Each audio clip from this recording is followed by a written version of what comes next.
Irmãos, vamos aproveitar que os irmãos estão de pé. Por favor, abram suas Bíblias em 2 Crônicas 7,14, que diz assim: E se o meu povo que se chama pelo meu nome se humilhar e orar, e buscar a minha face, e se converter dos seus maus caminhos, então eu virei dos céus e perdoarei os seus pecados e sararei a sua terra. Amém? Amém. Os irmãos podem se assentar. Senhor, se conosco agora na palavra, que possa estar abençoando. Abre o entendimento nosso, Senhor, dos meus irmãos também, para o regular do teu nome santo, Senhor. Amém. É interessante a gente ler um texto desse e falar, e não tem como a gente não comparar com o nosso país no dia de hoje, né? As coisas que acontecem no nosso Brasil. Estamos vivendo, pelo menos, o final desse ano, né, podemos dizer assim, de outubro até agora, janeiro. Nós estamos vivendo uma loucura no Brasil que eu não sei se em 64 foi assim, mas nós estamos vivendo uma revolução, se assim posso dizer, e chamar uma revolução política, né? E também, por que não, social, que nós estamos vivendo no nosso país. Política por quê? Porque houve uma eleição, houve um vencedor, e aqui eu não vou discutir com os irmãos se algo foi fraudado ou não foi fraudado, porque eu não tenho conhecimento disso, mas houve uma eleição e houve um vencedor. Querendo ou não, nós gostando ou não, isso aconteceu. É uma realidade. Mesmo que seja suspeito, isso aconteceu. E o mais interessante é que a palavra fala que nenhuma autoridade é constituída sem que não seja pela vontade do Senhor. Então vamos deixar isso bem claro. Se houve uma urna falsificada ou fraudada ou não, o resultado disso tem diretamente uma consequência, que é uma autorização de Deus. Morreu o assunto. Porque ele poderia, e ele tem poder para desfraudar aquela urna, vamos falar assim, num estalar de dedos. E ele fez conforme ele achou melhor, e como ele sabe que é melhor. Porque alguma coisa o Senhor tem para nos ensinar. Alguma coisa ele tem para nos falar. Muitos de nós estão magoados, né? Eu estou triste porque o meu candidato não venceu. Não era o meu candidato favorito, mas era o que mais se alinhava ao meu pensamento. Isso é uma realidade. O que venceu, infelizmente, não se adequa ao meu padrão, mas eu respeito. Mesmo porque, se eu tenho que pensar que toda autoridade é constituída por Deus, eu, como servo, tenho que respeitar o quê? O que o meu Senhor determina. Morreu o assunto. Fiquei feliz com o que o meu Senhor determinou? Não. Mas Ele é soberano sobre a minha vida e Ele sabe. Então, chegando a essa conclusão, a gente pode dizer uma coisa interessante: que Deus está no controle do que vai acontecer no nosso país. O que nós não podemos, de maneira nenhuma, é ficar, de uma certa forma, numa expectativa, esperando que o homem haja da forma que nós queremos que eles ajam. Não sei se os irmãos estão entendendo, mas se fosse ser mais claro, seria o seguinte: não adianta você ficar esperando que forças armadas atuem, não adianta você ficar esperando que os homens que detêm o poder atuem da forma com que você determina, porque tudo que está ocorrendo está regimentado por aquilo que Deus determinou. Não foram os homens que foram para frente dos quartéis, mas Deus já tinha determinado que essa ação iria acontecer. As ações que vão acontecer daqui para frente são atitudes que isso já passou pelo crivo de Deus. Ele já determinou que isso ia acontecer. Ele já determinou. Então a nós resta o quê? Algo que nós já devíamos estar fazendo há muito tempo: orar, orar, orar e jejuar, e jejuar, e jejuar. Por quê? Porque os desfechos que isso pode ocorrer na nossa situação, mesmo na nossa nação, mesmo sendo do crivo do Senhor, pode gerar uma convulsão social. E isso tende a acontecer, irmãos. Vocês imaginam que a gente ouve o agro falando assim: não vou fornecer mais comida, me corrijam se eu estiver errado. O que vai acontecer com a classe mais carente do nosso país? Primeiramente do que os que são um pouco mais bem-sucedidos e depois os que são mais ricos. Então o que acaba acontecendo é que, se isso acontecer, vai ser o quê? Desesperador. Porque ninguém vai querer ver uma criança como o Rafael passando por necessidades ou passando por fome. Então nós temos que estar ciente do que pode acontecer. Não que o Senhor se agrade disso, mas isso pode acontecer e pode ser que o Senhor esteja querendo nos mostrar alguma coisa. E é por isso que vem esse texto da palavra. Aonde eu quero chegar hoje? Aonde eu quero chegar, que precisa começar pela a igreja, uma questão de clamar ao Senhor, de chamar a atenção do Senhor, para que a igreja sim seja de uma certa forma preservada. Preservada. Mas não é muito egoísmo da sua parte, Tom, querer que a igreja seja preservada e quem está lá no mundo lá fora não seja preservado? Eu vou dizer para os irmãos que não. Não é uma presunção nem um egoísmo da minha parte. Eu quero que o Senhor realmente guarde a igreja. Por quê? Porque ela é a igreja, é a noiva de Cristo. Mas é a oportunidade do mundo lá fora ver as suas necessidades escancaradas, porque muitos lá fora acreditaram no braço forte do homem. Eu resolvo, eu faço. E não é assim. É Deus que determina todas as coisas. Então o melhor lugar para nós estarmos, é o que a gente sempre fala, é debaixo das mãos do Senhor, não é acreditando em homens. Nós temos um povo que, se nós formos ver nos últimos, eu vou colocar aqui, 30 anos, não vou muito longe, 30 anos, se corrompeu exponencialmente. Se corrompeu exponencialmente. Hoje você vê que a condição das mulheres está tão degradante que elas não têm mais nada a mostrar a não ser o seu próprio corpo. Eu não estou falando das mulheres da igreja, eu estou falando das mulheres do mundo. Você não consegue assistir um programa de televisão mais. E nos últimos tempos isso tem se agravado cada vez mais,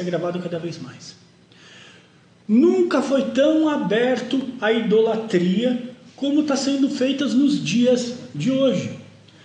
Quantas pessoas estão dentro da igreja comendo uma palavra que não está sendo correta diante da palavra do Senhor, mas continuam dentro da igreja? Por quê?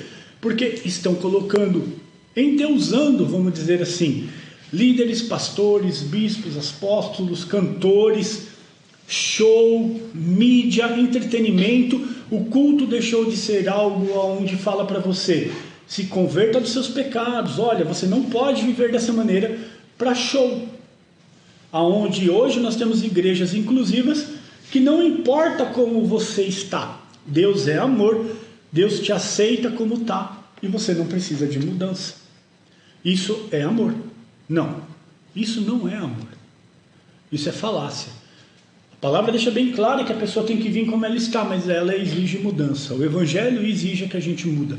O Evangelho nos força a sermos diferentes. O Evangelho fala para a gente, não seja amigo do mundo, seja amigo de Deus. E sendo amigo de Deus, nós nos tornamos inimigos do mundo. Então a coisa para a igreja vai começar a ficar cada vez o quê?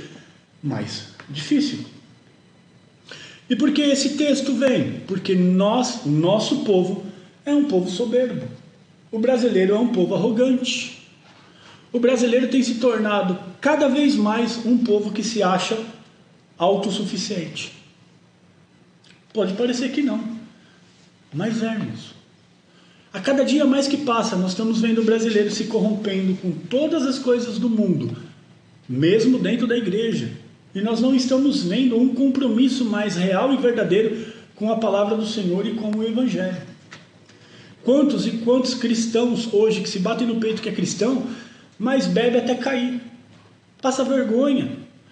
Eu não sou contra o irmão beber alguma coisinha, não, eu não sou, não posso ser, mas não dá vexame, não vai fazer passar vergonha, não vai acabar fazendo do Evangelho alguma coisa que seja para alguém ficar tirando um barato dos cristãos, vamos dizer assim. Cuidar do testemunho. Então nós estamos vendo que cada dia que está passando na nossa sociedade, o povo brasileiro foi esquecendo cada vez mais de Deus, cada vez mais de Deus, cada vez mais de Deus. E hoje explicitamente tem algumas pessoas que se dizem até satanistas, vão para meios de comunicação e ainda tiram uma com a cara dos cristãos. Então nós estamos sendo, de uma certa forma, achincalhados a todos os momentos. A todos os momentos. Então tem que haver alguma coisa para acontecer nesse país, no Brasil em si, que volte a despertar o povo brasileiro para uma santidade. Algo tem que acontecer com o povo brasileiro para que nós possamos mudar essa diretriz. Isso tem que começar em algum lugar. Nem que comece aqui na igrejinha de Guarulhos, mas tem que começar, irmãos. Temos que chamar a atenção de Deus para alguma coisa. E como nós vamos chamar a atenção de Deus? Lembre-se, quando o Senhor tirou o povo de Israel do Egito, levou lá para o deserto, que tipo de gente eles levou para lá? Vocês lembram quem era o povo de Israel no Egito? O que eles eram? Escravos. E eles tiveram que se tornar o quê? Guerreiros. Porque senão iam ser dizimados, não é?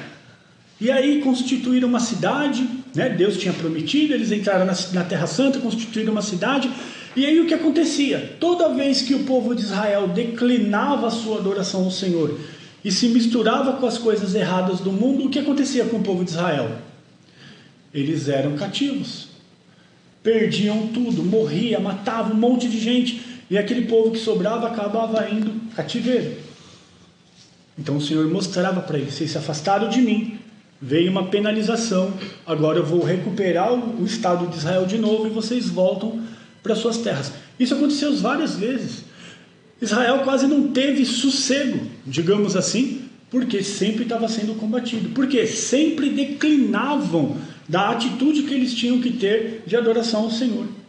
A mesma coisa está acontecendo com a igreja. O Brasil hoje talvez esteja passando por uma situação dessa, porque no passado nós tivemos uma igreja mais forte, que com o tempo essa igreja foi se misturando com o mundo, se misturando com o mundo, se misturando com o mundo, e ficou mais uma igremundo do que uma igreja. E hoje nós estamos vendo que tudo que acontece no nosso país está refletindo não só dentro da igreja, mas reflete-se na política, reflete-se na economia, mas principalmente está refletindo dentro da igreja. E reflete de que forma? Da forma errada. Então você vê muitos cantores, muitos pastores, muitas pessoas que traziam a palavra que hoje tem um viés ideológico que é diferente da palavra do Senhor. Completamente diferente da palavra do Senhor. E muitos cristãos estão se alimentando desse mesmo tipo de viés. A questão toda é como que nós, como cristãos, podemos apoiar quem apoia, por exemplo, aborto, drogas, casamento homoafetivo, né? E cada dia mais essas letras vão aumentando, né? A pessoa não encontra uma mulher para casar, agora já está casando com bicicleta, está casando com árvore, está se tornando uma coisa normal. Daqui a pouco vão falar que pedofilia é uma coisa normal, é uma doença que tem que ser tratada. E já falam. Então nós estamos vendo que tudo isso está o quê? Cada vez mais abrindo um abismo dentro da nossa sociedade, dentro do nosso país. Mas agora é a hora de alguém se levantar, nem que seja aqui, ó. Quantos nós somos? 1, 2, 3, 4, 5, 6, 7, 13 pessoas? 14 com o Rafa? 13 com o Rafa. O Rafa também tem que entrar nessa dança. São 13 pessoas que podem chamar a atenção do Senhor e mudar a condição desse país. Quase dá 3. Está quase lá. Mas para que a gente possa ver o seguinte, irmãos, que nós podemos chamar a atenção de Deus. O Brasil pode mudar. Estava conversando com a Adriana e muito se fala que vai ter um avivamento. Um avivamento. Pode ser? Pode, mas será que é um avivamento ou será que é um despertamento? Ou algo que desperte o povo? Porque cada dia mais que nós estamos vendo, as coisas estão se afunilando. Estão se afunilando. E cada vez mais nós estamos vendo que as pessoas querem criar dentro da igreja situações que promovam o seu bem-estar. Simplesmente porque não concordam com a palavra como é. Então estão deturpando a palavra para o bem-estar. Mas por que tudo isso? Se nós lemos um texto que fala, se o meu povo, então veja bem, não é um qualquer povo. Não é o povo todo brasileiro. O povo todo brasileiro não pode ser considerado como o povo de Deus. Porque quem está aqui de um lado, quem está aqui do outro, não aceitou Jesus como seu Salvador. Então não é o povo de Deus, mas o povo de Deus está aqui formado por 13 pessoas, aqui, hoje, nesse momento. Então quando o Senhor fala, se o meu povo, que se chama pelo meu nome, se humilhar e orar, buscar a minha face e se converter dos seus maus caminhos, então eu ouvirei dos céus, perdoarei os seus pecados e sararei a sua terra. Na atual condição de que o país vive, os irmãos acham que os brasileiros querem exatamente isso? Não querem. Quase 50%. Não querem. Se não for mais do que 50%. Eles não querem isso. Porque querer que o Senhor faça tudo isso, se humilhar, orar, buscar a face dele, requer abrir mão daquilo que eles estão pleiteando há alguns tempos, pelo menos há 30 anos, vamos dizer assim, se não mais, de algo que eles acreditam como ser algo bom, porque eles procuram o bem-estar momentâneo do mundo. Eles não querem abrir mão dos prazeres. Não querem e não vão abrir mão dos prazeres dele. Nós vimos e cansamos de ver várias marchas que tiveram por esses últimos 2, 3 meses aí no nosso país, ameaçando a igreja abertamente. Para a igreja não se preocupar que a sua hora vai chegar. E ela vai chegar, irmãos, mais cedo ou mais tarde ela vai chegar. Ela vai chegar. E como que nós vamos nos comportar mediante a isso? Ou como cada um vai se comportar mediante a isso? É só quando estiver passando é que nós vamos saber. Infelizmente, né, eu estava até conversando, acho que foi com a Adriana hoje, num desabafo, falando o seguinte: se nós temos uma palavra na Bíblia que fala que nos últimos tempos teria que se levantar um sistema, né, para que pudesse então vir o anticristo e organizar as coisas do mundo. Como que ele conseguiria fazer isso se nós tivermos no Brasil uma direita forte? Ele não vai conseguir. Como que ele vai conseguir fazer isso se nós tivermos uma agricultura forte e tivermos um país em calma social? Isso não vai existir, irmãos. Tem que ter o quê? Tem que ter o caos, para que alguém surja, na minha opinião, e fale o seguinte: estou vendendo a paz para vocês. E essa é uma realidade que nós estamos vendo, que isso vai acontecer mais cedo ou mais tarde. A grande questão é que o povo brasileiro, mesmo sendo a igreja do Senhor, está perdendo esse foco. Porque isso aqui é a palavra do Senhor, é uma promessa do Senhor para o seu povo. Para o seu povo. A gente precisa fazer o que, irmãos? Precisamos orar. Precisamos se humilhar, precisamos buscar a face do Senhor. E o mais importante, cada um de nós participamos da Santa Ceia agora, se examinamos e fazemos exatamente isso, se converter dos nossos maus caminhos. Ainda existe mau caminho dentro da gente, e a gente precisa arrancar isso fora. A gente precisa mudar. Se nós pegarmos esse texto e formos ler um pouquinho mais atrás, Salomão, quando vai santificar esse templo, que é chamado primeiro templo, né? Porque até então eles viviam no tabernáculo, e agora então tem uma casa, Deus tem uma casa, e ele pede para que o Senhor olhe para aquela casa, né? Para que o Senhor ali vai ser invocado, e o Senhor depois vem e dá toda essa promessa para Salomão, e ele continua falando no versículo 15: agora estarão abertos os meus olhos e atentos os meus ouvidos à oração deste lugar. Este lugar era o quê? Era o templo que eles tinham construído para o Senhor. Mas com o advento do Messias, com o advento de Cristo, esse aqui é o templo do Senhor. Então nós já temos o templo. Está faltando a gente se humilhar. Está faltando a gente orar. Está faltando a gente buscar mais. Quer ver uma coisa, irmãos? Quem tem jejuado com frequência? Quem tem orado com frequência? Quem tem lido a Bíblia com frequência? Né? Hoje eu cheguei, meu irmão falou assim: eu acompanhei todos os devocionais essa semana. Amém. Que bênção. É isso aí, continua firme. Mas e quantos todos nós temos feito a mesma coisa? Será que nós temos gastado um pouquinho do nosso tempo? Eu tenho falado isso para os irmãos: 5 minutos para ler o devocional, ou para ler a parte do estudo, 5 minutinhos. Estamos fazendo isso? Não. E como que a gente quer que o Senhor depois atenta aos nossos clamores. Como, irmãos? Sabe, a gente está vivendo uma época que cada dia mais o que a gente quer é que simplesmente a gente ore e o Senhor, se possível fosse, nem questionasse e nos atendesse.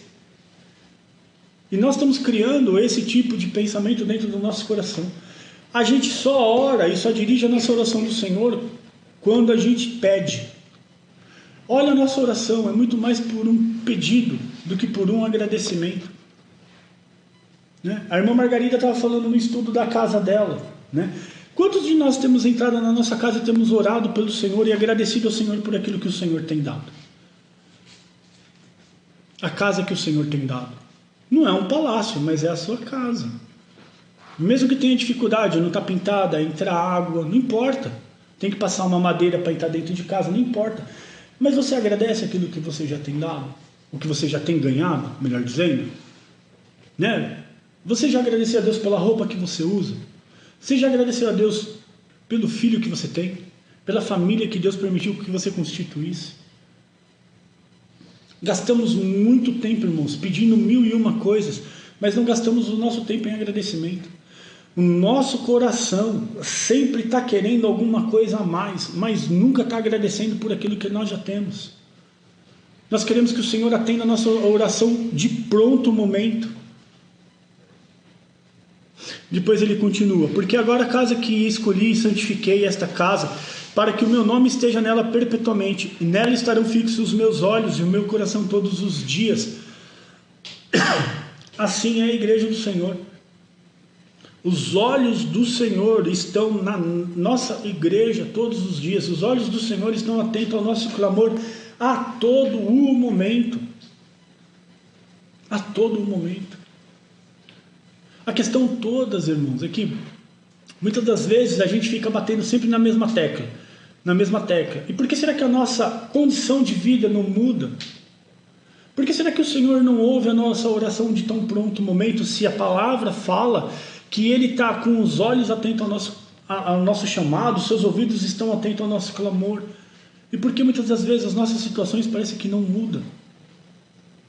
Por que será? Onde está vendo a falha, irmãos? A falha está em nós. Como sempre, né? A falha vai estar em nós. Mas é óbvio. É óbvio isso. E quanto a ti, se andares diante de mim, como andou Davi teu pai, e fizeres conforme tudo o que te ordenei, e guardares os meus mandamentos, os meus juízos, então confirmarei o trono de teu reino, a tua aliança que fiz com Davi teu pai, dizendo: não te faltará sucessor que domine em Israel. Isso foi uma promessa para Salomão. Mas se os irmãos forem ver, a resposta do que eu perguntei agora há pouco vai estar na sequência dos estudos desse texto. E você vai ver que Salomão, em algum momento, ele se afasta dos caminhos do Senhor. E por muitas das vezes nós estamos dentro da casa do Senhor, mas estamos afastados dos caminhos dele. Tem muita gente que está dentro da igreja, está na igreja, está sentado no banco, mas está afastado do Senhor. Parece impossível isso, mas é uma realidade. Você quer ver só, uma pessoa que está afastada dos caminhos do Senhor, ela pode estar na igreja. Ela está cantando, mas o pensamento dela está no que ela vai fazer amanhã.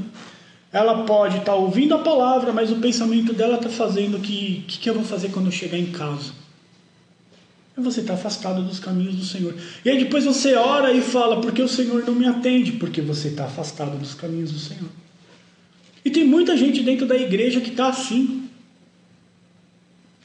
Na brincadeira que eu tive com o André durante a semana, porque nós ficamos 2 domingos sem congregar, Natal e Ano Novo, eu falei para ele: já estou me sentindo um verdadeiro desviado. Brinquei até com a irmã Ananias, já porque 2 domingos que eu não vim para a igreja. Você sente essa falta. Eu sei que os irmãos também sentiram a falta. E é isso que é interessante, porque a comunhão traz essa alegria de a gente estar vendo todos os irmãos aqui juntos novamente. Mas tem muitos dentro da igreja que estão afastados dos caminhos do Senhor.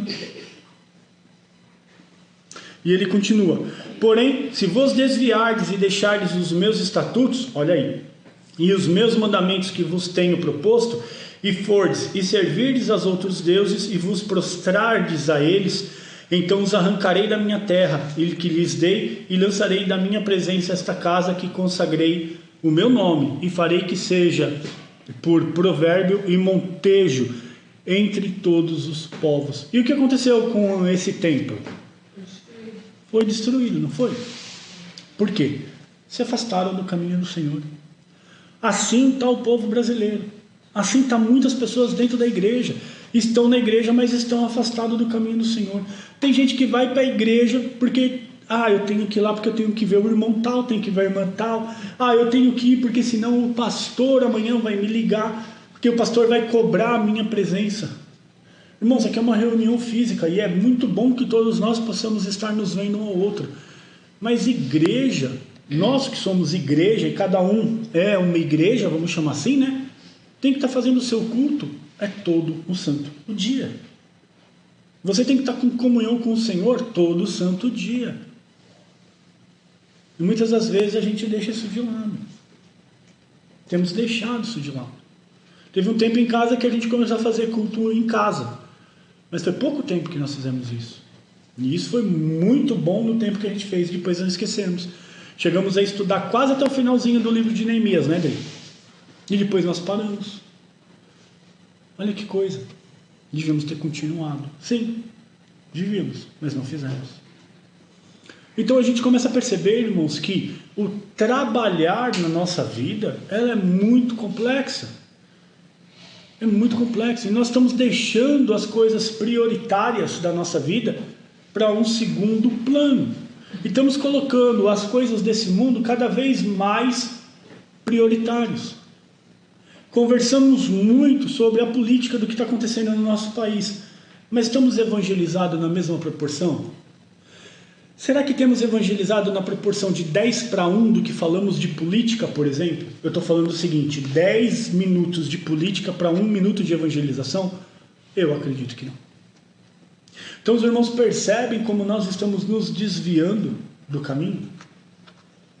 A nossa prioridade, irmãos, devia ser salvação. A nossa prioridade devia ser comunhão com o Senhor. A nossa prioridade devia estar prosseguindo no conhecimento do Senhor. Porque a palavra fala que o povo erra por falta do quê? Por que não tem conhecimento? Porque o pastor não fala. É isso? Não, irmãos. É porque não lê a Bíblia. Não lê a palavra. Sabe? É fundamental que todo mundo leia a Bíblia. Porque no dia que nós não pudermos mais ler a Bíblia, não vai ter celularzinho também com aplicativo de Bíblia. Sabe? Não vai ter nada disso. E eu preciso que o irmão saiba o que significa, o que está escrito em 2 Crônicas 7:14. Eu preciso que o outro irmão saiba qual seja o versículo 15. O outro que precisa saber o que está escrito em João. Por quê? Porque quando nós nos reunirmos, nós vamos poder falar o que estava escrito na palavra, mesmo não tendo a palavra. Como que a igreja primitiva se reunia se não tinha Bíblia? E aí, Gelson, você viu? Você lembra quando Jesus passou lá, curou aquele cego? Eu lembro, você viu que maravilha? E aí eles iam contando as histórias, iam passando de pais para filhos e as coisas iam tomando seu volume. Se houver um tempo que nós não vamos poder mais andar com a Bíblia, nós vamos precisar lembrar. Irmã Margarida, o que falava lá em Gálatas 5, ou Gálatas 6, né? Provérbios 31, o que é que fala? Provérbios 10, o que é que fala? Né? E precisa disso, irmãos. Como que nós vamos nos alimentar da palavra se porventura nós não tivermos?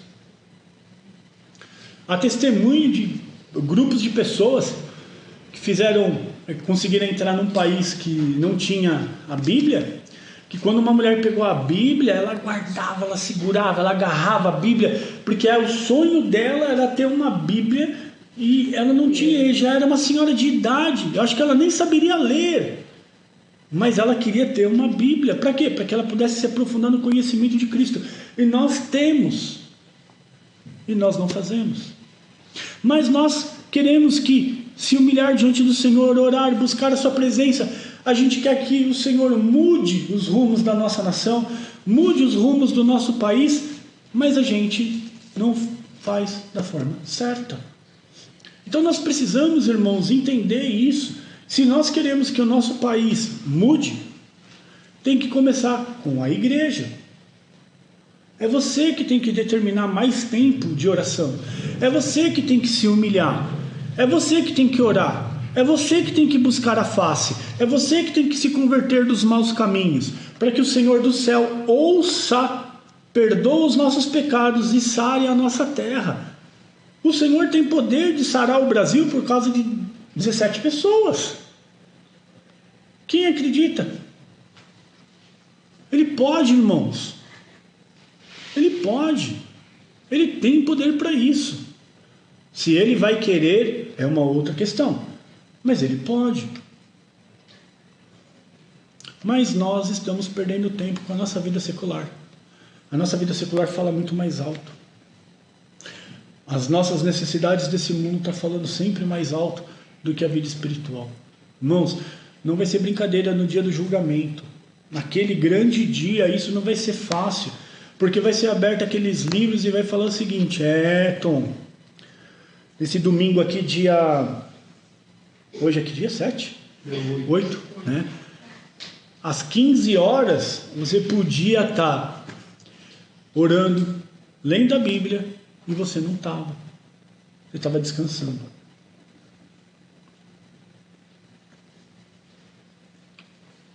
Vai ser julgado, irmãos. Tudo que nós fazemos, até tudo que nós deixamos de fazer, vai aparecer naquele dia.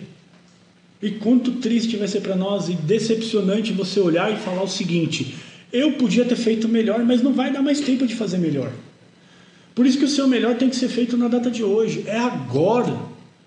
Sabe, quando eu falo para os irmãos assim, é agora que você tem que mudar, é hoje que você tem que tomar uma decisão, é hoje que você tem que falar o seguinte: eu vou me dedicar a ler a palavra, eu vou me dedicar a orar, eu vou dedicar a jejuar, eu vou dedicar às coisas do Senhor. Você tem que fazer hoje,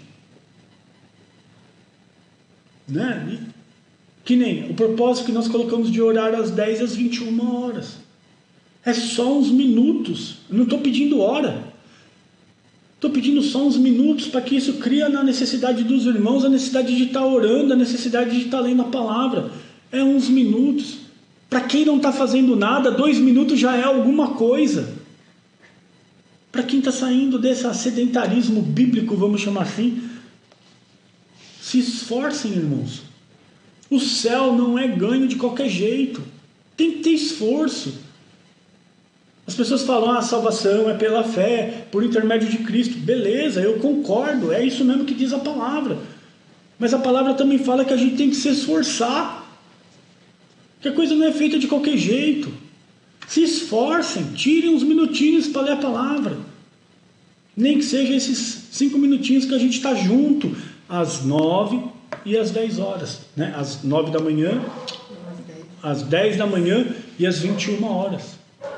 Se esforcem, irmãos. Na minha oração eu falo: Senhor, abençoe os irmãos que estão orando comigo nesse momento. Porque eu quero acreditar que tem alguém nesse momento também orando comigo. Se estão, ótimo. Se não estão, irmãos, não tem problema nenhum. Comecem agora. Comecem amanhã, já dá tempo. Mas comecem, irmãos. Desliga o celular só um pouquinho. Desliga da vida, dessa vida que nós temos, só uns minutinhos. Né? Eu estava vendo duas coisas que me chamou a atenção, e eu sei que isso é verdadeiro. Num restaurante, 4 pessoas almoçando, as 4 tinham acabado de almoçar, as 4 no celular, e nenhuma interagindo, nenhuma conversando com nenhuma da mesa, conversando com pessoas tão distantes, mas não conseguiam conversar com quem estava ali socializando na mesa, mas falando com pessoas de fora. E aí eu vi uma outra pessoa que chegou num determinado momento que ele falou assim: quer saber? Ô esposa, dá seu celular, filho, dá seu celular, filha, dá seu celular.